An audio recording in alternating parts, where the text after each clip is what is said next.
ایک ہی کویسچن کیا کہ ایک عورت تھی، اس نے ایک شخص سے نکاح کیا، بیٹا پیدا ہوا، پھر اس نے کسی طرح طلاق وغیرہ لے کر ایک اور شخص سے شادی کی جس سے اس عورت کی بیٹی پیدا ہوئی۔ اب کیا اس لڑکے اور اس بچی کا نکاح آپس میں ہو سکتا ہے یا نہیں ہو سکتا؟ دیکھیں، نہیں ہو سکتا۔ وجہ اس کی یہ ہے کہ جب ماں باپ ایک ہوں،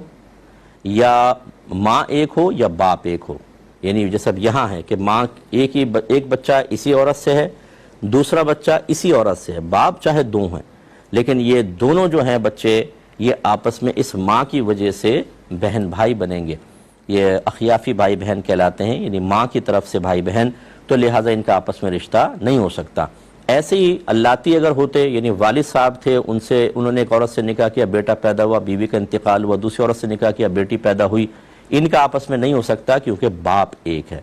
ہاں اگر یہ صورتحال ہوتی، یہ ایک جوڑا ہے، یہ ایک جوڑا ہے، ان کے بیٹا پیدا ہوا، ان کے بیٹی پیدا ہوئی، اس میں شوہر مر گیا، اس میں سے بیوی مر گئی، انہوں نے آپس میں نکاح کیا،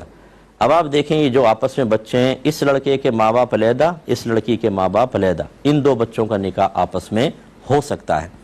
اور جب ہو سکتا ہے تو اس کا مطلب یہ ہوا کہ یہ آپس میں نامحرم ہیں۔ بہت سارے لوگ ایسے ہوتے ہیں کہ ان کے بچے بڑے بڑے ہوتے ہیں، بیوی کے بھی بچے بڑے بڑے ہوتے ہیں، اس کی زوجہ فوت ہو گئی، اس کا شوہر فوت ہو گئی، یہ آپس میں نکاح کرتے ہیں